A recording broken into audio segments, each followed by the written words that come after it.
але Лукашенко таксама ў сваёй нарацыі публічнай пастаянна кажа пра вайну. Ён кажа, мы рыхтуемся да вайны.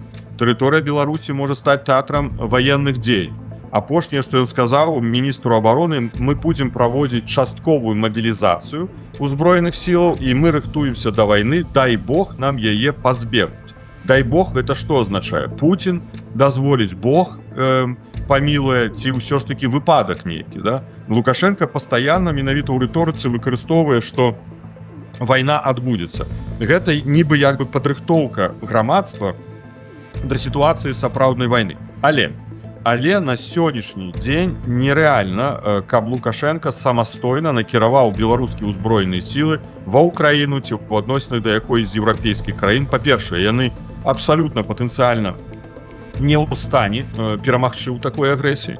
Гэта будзе параза. Лукашенко баіцца, што калі будуць забітыя, паранены, гэта можа выклікаць адпаведныя наступствы, рэакцыю ў грамадстве беларускім. Таму што талеранцыя адносінах да вайны на ўзроўні 90+% супраць удзелу Беларусі ў вайне супраць Украіны. Так што беларускае грамадства, яно пацыфічнае, пацыфісты, яны не хочуць, каб Беларусь удзельнічала ў вайне.